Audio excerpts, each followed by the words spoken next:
Buckle up. You are listening to Musicians and Beyond, where we bring you the backstage info on the life, lyrics, and long journeys of the music industry. This is John Sarabian alongside of Mark Lawhorn. And, we are really killing it lately, Mark. I mean, we got this documentary series that we've been doing it with Ernie Sheffalou called Under the Covers. And then we've been doing a lot with the Seabrook Idol. And being up in Seabrook the other night was a lot of fun. Being able to see that many musicians, showcasing what they're about, and all vying for a prize, the first place prize of $1,000, just being hosted by Ray Bork and the Drevis family up there at Red's Kitchen and Diner was a treat. But then having the music was an added benefit to us. So a lot of fun.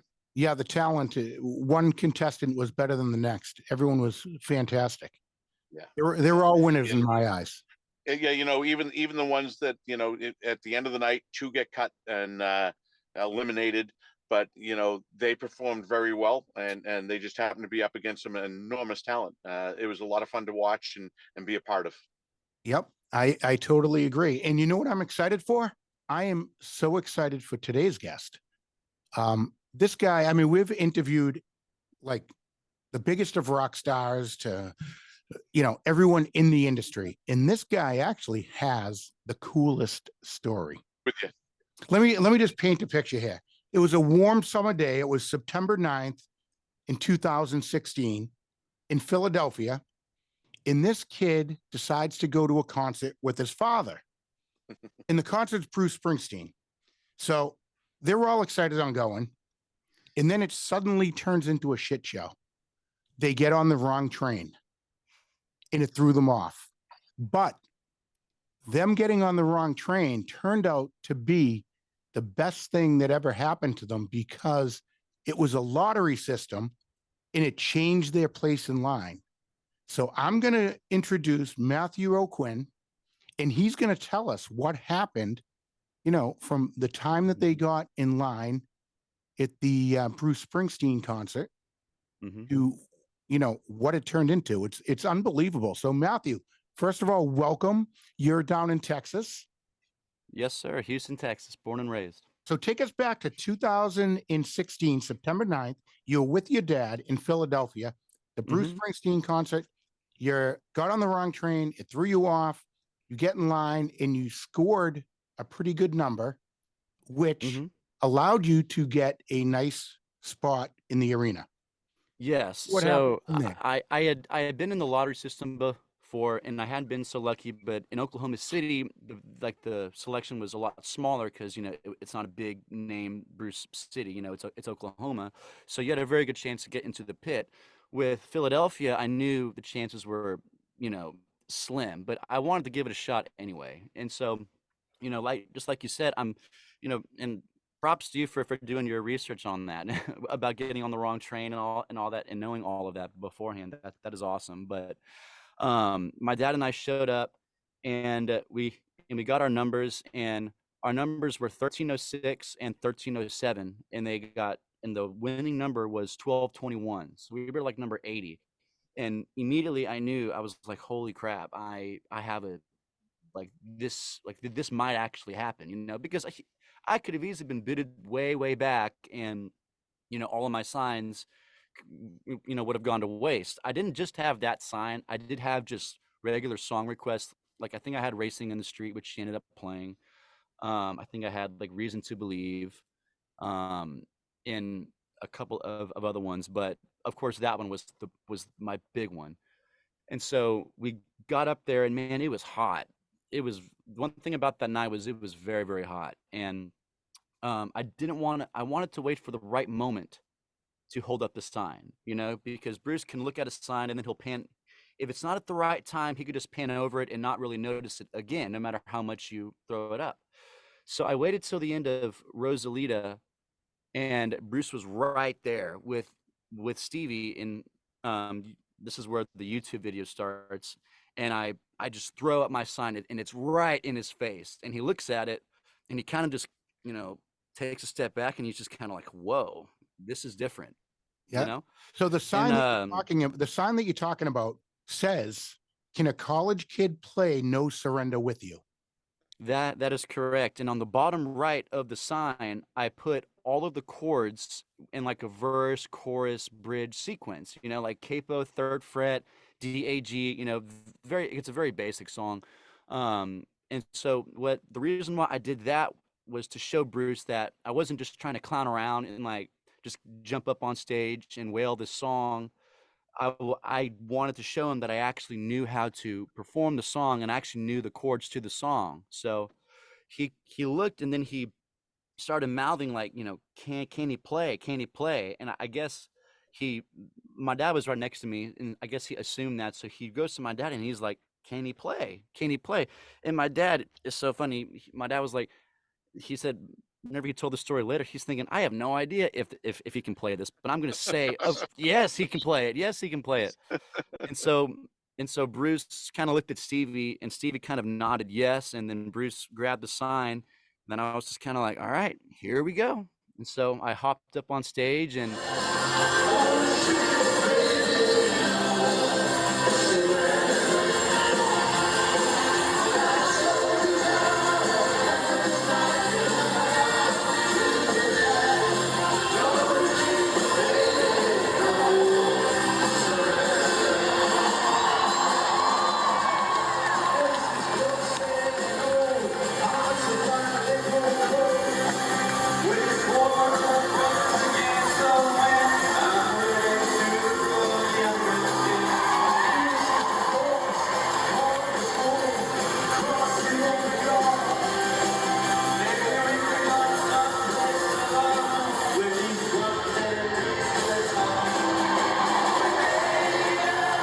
stage and it was kind of a blur from that point. I walked up and I looked back and I just saw this sea of heads just as far as I could see. It was just like, oh my gosh. And then I was like, okay. Then I turned my back to the crowd. I was like processing what exactly I'm about to do, and that it was actually happening.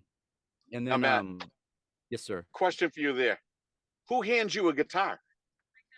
It was Kevin Buell handing me the guitar. It was Kevin. I wasn't as aware of how everyone loved Kevin until after the fact, because everyone asked questions about Kevin. And now I wish I could have said something to Kevin, but Kevin handed me the guitar, and initially I turned away, and he was like, "Oh hey," and then he handed me a pick. And it's a pick that looks just like this. This is his exact pick. So I've watched the performance a bunch of times. It looks like you guys had practiced it. There were times when you guys were all up there and everyone was in the same sequence of swinging the guitar spot on. It was unbelievable. And that was one of the most popular questions. And yes, to tell you the truth, I was super nervous, but I told myself, if this actually happens, I want to look back on this and think, I gave that my absolute best. I performed that song. I don't want to look back and be like, oh my gosh, I looked like a fool. I made a fool out of myself, blah, blah, blah, blah. But I wanted to look back and think, okay, I killed that.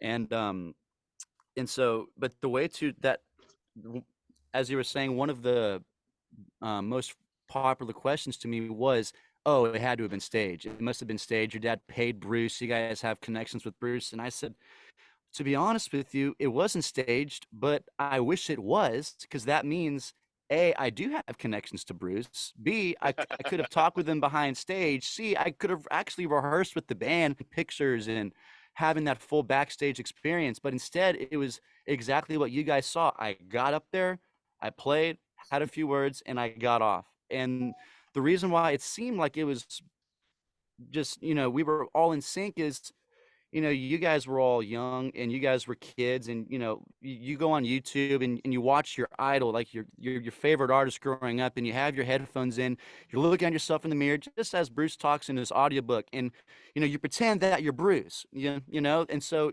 you just study and you just know how Bruce is and how all of his mannerisms are. And the way how I knew how to trade off the verses was on his 2009 live DVD release where he played in Hyde Park. He had Brian Fallon from Gaslight Anthem play No Surrender with him on stage. And so I knew, okay, whenever someone hops up with Bruce, this is where the guest plays, this is where Bruce plays. So I also knew that going into it. So I had basically done my homework beforehand and had really kind of prepared myself. Okay, this is how it's going to go. But and also to touch on what you were saying, I pick up on little things too. It's like it seemed as Bruce was slowly testing me and seeing what I could do, and he kind of inched me towards the mic, and I sang a lot louder, and he was like, okay, he can sing. And then we started trading verses, and it just kind of went from there. It was a slow progression. And I think they did a tweet after the concert, something to the effect of, that kid's good, we're going to take him on tour, or something to that effect. I remember Stevie was like, someone asked him a question and he quoted it, and he said, oh yeah, we bring him everywhere. Has school started yet? ? What was the largest stage and audience you had been in front of before then? Oh my gosh, that was my first. Well, to be completely honest with you, I had only known how to play guitar for 9 months coming into that moment. And so that was my first really big live audience. And so it's all downhill from here, Well, it's, I mean, I swing for the fence and I hit a home run so I can retire, but sure as hell hit a home run with that one. Oh yeah, and it was at Citizens Bank Park, so the analogy goes with where the concert was. That's incredible. So that got you instant notoriety. I know. I wish it was. I say to people, I wish that had happened like now, where I have music out instead of like, okay, like, because I'm on the Today Show, Roll News Tonight, Good Morning America, all like all these radio stations in LA and Illinois, like it's just this shot of publicity, and I have no music to show for it. But it was just the beginning of my musical journey and my musical passion. That was real, like I was just getting into it. What did you learn then that you use in your everyday performances or your everyday trying to get your music out there?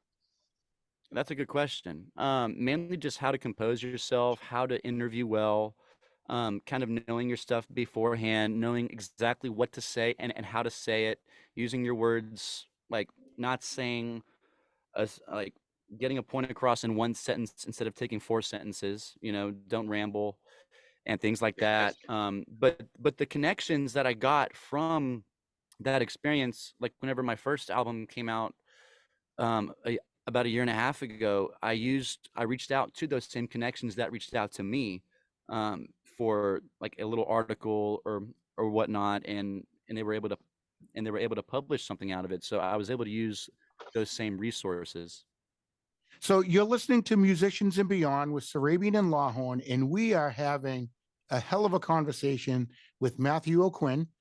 And he was telling us all about his Bruce Springsteen experience. I had no idea it was going to be as big as it was afterwards. I just didn't think anything of it. I thought, okay, I'll get up there and it'll be cool, and then that'll be it.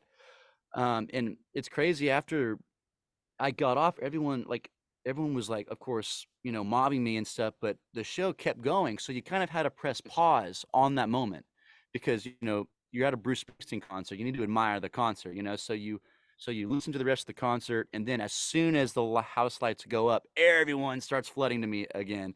Like people from the news media, hey, like I'm with so-and-so, we'd love to interview you tomorrow, this, that. And it was just it was insane. I flew out the next day, and like I go back to school, because I really was a college kid. I'm like, okay, I have a test on Wednesday, but I have an interview with Good Morning America Wednesday morning. I have this interview at 10, and my test is at 1. I was living that life for a solid 2 to 3 weeks, and it was a very busy time. But I'm looking back, I don't regret any of it. Right. So from that point, you're up on stage. Your dad's in your seats or in the pit where you left him. You return right back to there after playing the song. Mm-hmm. Yes, my dad. So everyone around you was looking at you. They were wide-eyed. My dad was like, "Whoa!" Like he didn't know. I think my dad watched the video more than I did. I could hear him on the toilet, and then I hear 1, 2, 3, 4. Like I hear it. I'm like, Dad, are you really taking a dump and you're watching my video? Like, it seemed like every single spare moment my dad was watching that video. But it's Absolutely. probably extremely memorable for you that your dad was with you, because you and your dad go to a ton of Bruce Springsteen concerts. My dad turned me on to Bruce. It was actually back in 2003 on the Rising tour. Like the Barcelona concert was like on our DVR, and I would just keep playing it over and over again because I had this like obsessive personality. And so but then I kind of didn't really listen to music much. But then on the Magic tour, because I'd forgotten who Bruce Springsteen was. But then my dad, in December of like 2007, his Santa Claus is Coming to Town turned on. He said, "Hey Matthew, you know who this is?" And I was like, "No." He said, "Oh, it's Bruce Springsteen." I was like, "That name sounds really familiar." And he said, "Yeah, I remember the Rising." I was like, "Oh yeah, that guy." And he said, "Oh yeah, he's coming to Houston in April. Do you want to go?" And I was like, "Sure." And man, I went to that first concert. The first song I ever heard him play was a Cadillac Ranch and at the Toyota Center in Houston back in 2008. And it was the show right before Danny passed away. And so it was a really cool show. And then from that moment on, I was the one dragging my dad to Springsteen concerts, flying to different cities whenever he wasn't coming to Houston. We would go to Kansas City, Jacksonville, Tampa. We even made it out to LA, but I'd always wanted to see a show up north in either the New York, Jersey, or Philadelphia area. And that's when in 2016 we were able to make it up there. If this is it behind you in the rearview mirror, what would you bring up about yourself now? Well, right now, I mean, you guys see on this call, like I have completely decked out I live in a 3-bedroom townhouse, and this is an entire decked out music studio with like sound foam. I have like my monitors set up, and back behind me is another really big monitor. I have all my guitars right over here. I got my keyboard, a new laptop right here that I just haven't even set up yet. But I have an album out right now, and it was my very first album, and I love everything about it. I love all that I did with it. It's just now, like since I released that first album, I didn't really know what I was doing. My producer Matthew Tipton did like help me out so much with it because I had written music, I just didn't know how to record, and so he really helped me get started on that. And since then, the maturity in my songwriting and production and just in recording skills and just, I mean, look at Greetings from Asbury Park and then look at Born in the USA, just like Bruce's progression. I'm not comparing myself to Bruce, but you look at any artist and it's just like you can see a maturity in how they evolve as musicians. And the stuff that I'm working on right now is much, I guess, mature than on my first album. And I'm not knocking my first album. I wouldn't have done it any other way. I loved my songs on there. Like I listen to them almost every single day. I have my favorites. They're all stories, whether they're very personal to me or about someone else or inspired by a certain thing. But yeah, I'm always working on music. It is a passion. It's not to make money, but it's something that I just love to do. And that's why that I do it. It's because I love doing it. Great. And that will bring you success from what you just said, because it's the passion of it. You're in a studio right now with, I don't know, I'm looking at a dozen guitars or something. Why don't you play one of your favorite songs that you wrote? And then afterwards we can chat a little bit about how you came up with the lyrics and why you wrote it. All right, let me think. While you're thinking, Matt, I'll just tell you, normally I'd be sitting in the studio with John, and it wouldn't be, you wouldn't see me driving and red lights from the brake lights in front of me. But family took precedent today, and I had to pick my 13-year-old who's sound asleep next to me after his hockey practice. 14, sorry, nice. 14. He woke up for that one. Your microphone misses you, but I'll take care of it. So, ladies and gentlemen, you're listening to Musicians and Beyond, and we have a special guest today, Matthew Aucoin, and he's going to play us one of his wonderful songs. Okay, so this is one of my new songs. I released this back last year in March. And if you listen to the lyrics in this more stripped down version, it is about a friend of mine who went through a really, really tough breakup. I had a song title called Upward Fall, but I didn't know exactly what I wanted to write about. But whenever she was telling me all the feelings that she was feeling in the midst of this breakup, it really brought me back to my breakups in the past, and I really related to it. So I thought, okay, what if I just this is Upward Fall, so this is what I decided to write about. All right.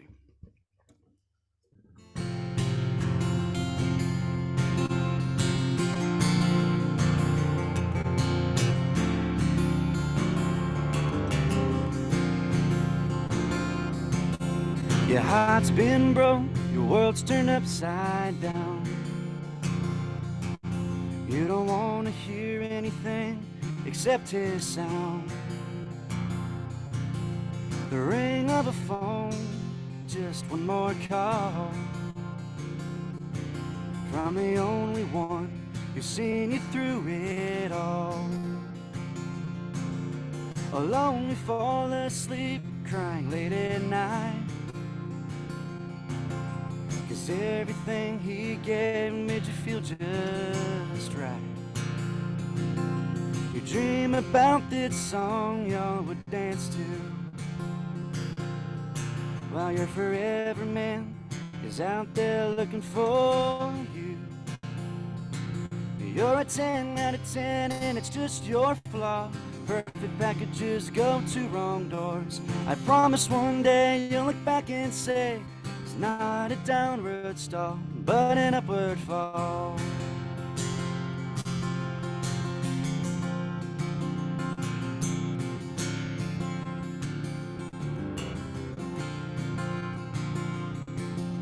It feels like every wall is coming down.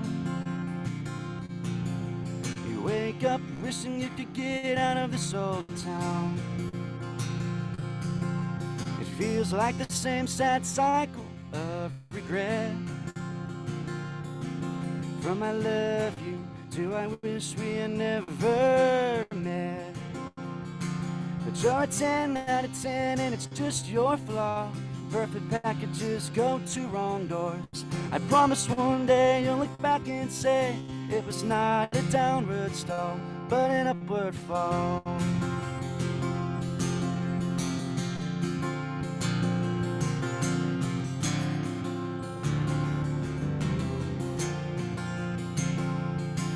Now it's hard to accept, it's just a man from your past. It was meant to be, it wasn't meant to last. But now it feels like you're left with this unpaid debt. One day you'll be debt free, I promise, just wait and see. One day you'll be debt free, just wait and see. 'Cause you're a 10 out of 10 and it's just your flaw. Perfect packages go to wrong doors. I promise one day you'll look back and say it was not. That's it. That was great. That was Matthew Aucoin. Matthew, thanks for sharing that with us, of course. And how do people purchase your music, and how do they find you on the interweb? Oh, so my music's available on all streaming platforms: iTunes, Apple Music, Amazon, Pandora, whatever streaming service or way that you listen to music, it is there. So all I gotta do is just type in my name, and then it'll pop up. Cool. And we want all of our listeners not only to follow us at Musicians and Beyond, but also follow Matthew Aucoin. And he's on Instagram, Facebook, and all of those as well. Absolutely.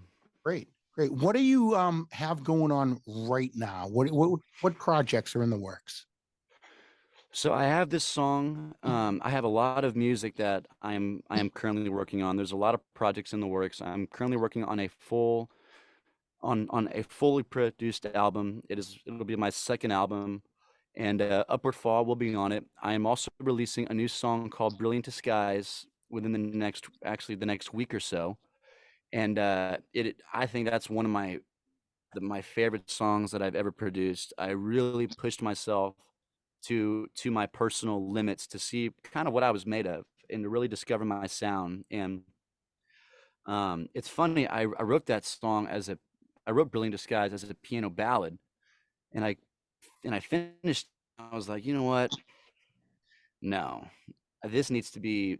I need electric guitars. I need it faster. Like, and so I made it like this pop rock E Street Band just anthem, kind of like I was like, I want something that's like a show opener. I want something fast, highly energetic, and that's exactly what Brilliant Disguise is. And it has nothing to do with Bruce Springsteen's song Brilliant Disguise, but I think the overall sound, it ended up being something that the E Street Band could easily play, or you could see them playing that song. It's got saxophone, lots of electric guitars, really distinct melodies, and I'm really looking forward to getting that song out, because that song would be, listeners can look to that song as a standard for what they can expect from me moving forward.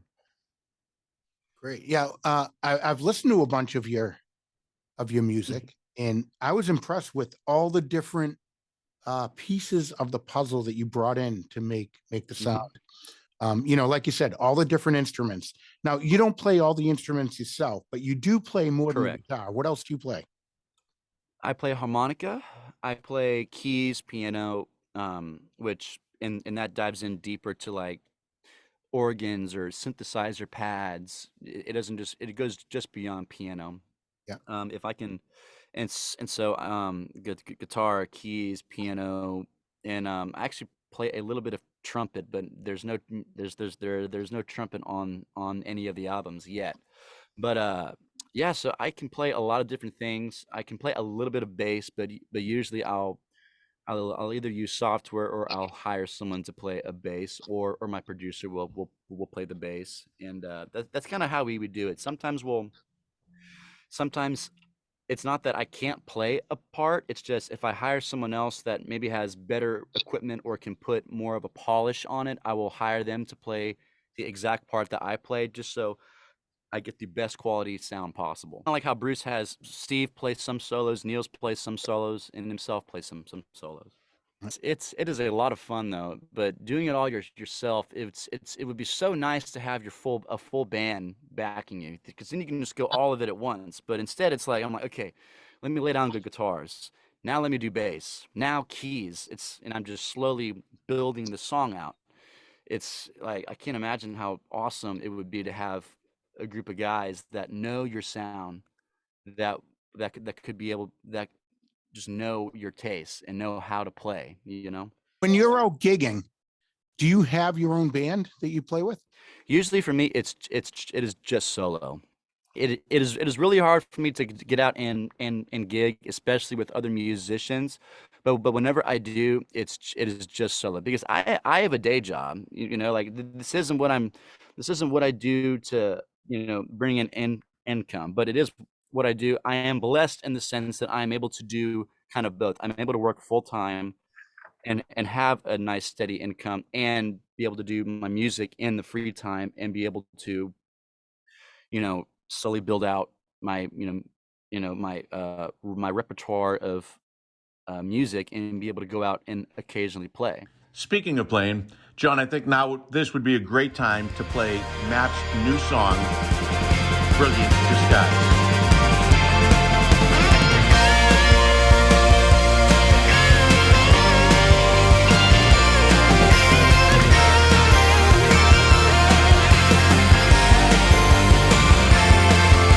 I'm in my bed making sense of what went wrong. How the hell did I not know? All your love was just for show. Drug my heart so far when you knew you would tear it apart. You took it right out of the blue. You played tug of war and ripped it in two. You were all pretend when I thought I would love again. I'm sick of paying the same price for just another brilliant disguise. I cannot help but think you would be mine. Now I sit in the pool of defeat. Is the way I am drowning me. Yes, the cards in my hand have fallen to me once more. Out there waiting is another mistake in the town I like to call heartbreak. In this town you just get drunk or get stoned. Yeah, pass it back one more time. I'm busting out of town tonight. You were all pretend when I thought I would love again. I'm sick of paying the same price for just another brilliant disguise. I could not help but think you would be mine. Now I sit in the pool of defeat. It's the way I am drowning me. Come on!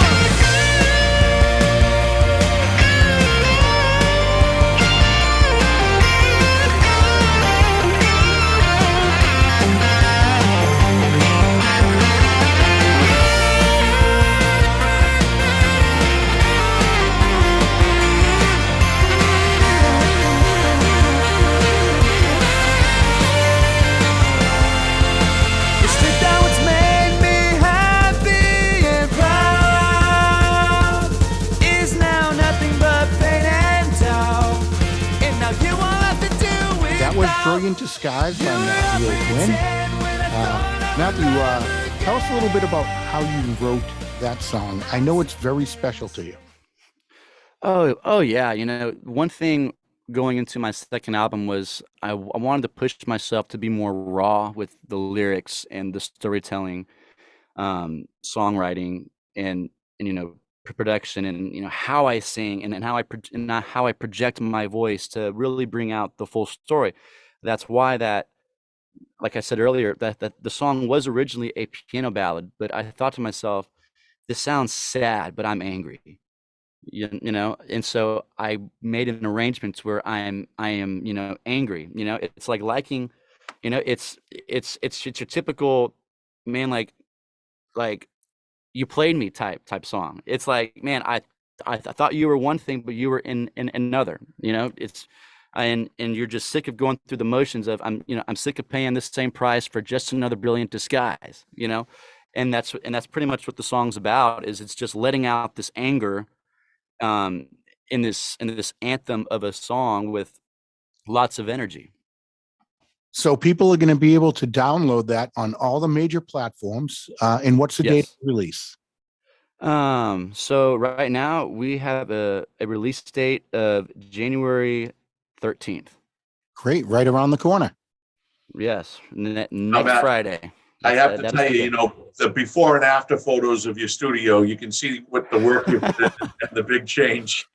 Oh yeah. My entire first album was in that first picture you saw, where I had a blanket over my window, you know, and now I got, you know, sound panels over the window and all like a much better microphone, better interface. And you know, like I said, I'm not knocking the first album. It's just with the second album and the music I'm currently working on, it's like everything's just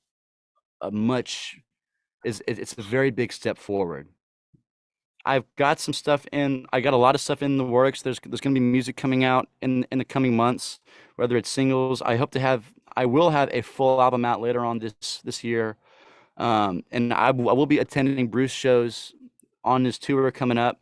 We will see what happens at those shows. I'm not going to say that I'm not going to try to you know, hop on stage again, but I won't say that I will try to hop on stage. I just need to figure out, okay, what is the best way to go about this? Do I ask to get on stage again, or do I ask for something else, or just a way to just be like, hey man, like remember me, Remember me, and it's just a picture of us.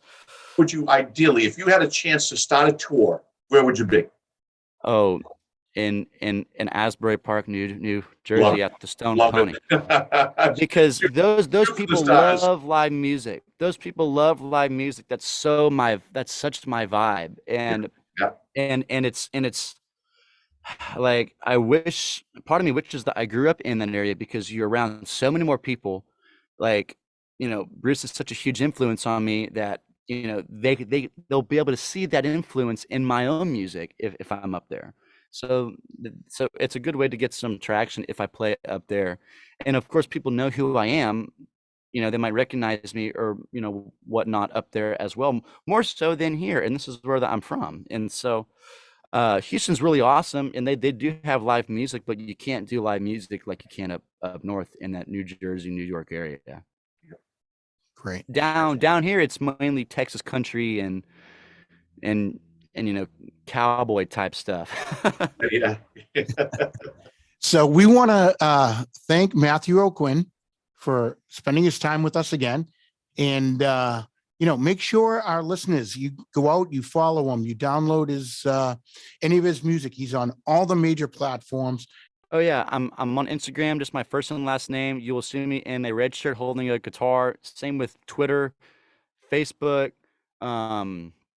Those are all of my social media platforms, and you can find me on all of the music streaming websites, Spotify, Apple Music. That's Matt Aucoin, Aucoin. And I Yes, love sir. that you use the description of the photo, because there's so many people out there with the similar names or similar tags. If you don't throw your description out there, people aren't going to know who to look for. Well, Matthew that is Aucoin, we right. want to thank you very much. And we want to thank you for being our friend. Absolutely. Thank you guys for having me on, and hopefully I can come back in the future. It would be awesome. We'd love to have you. Forward to it. Thank you guys. Thanks, Matt.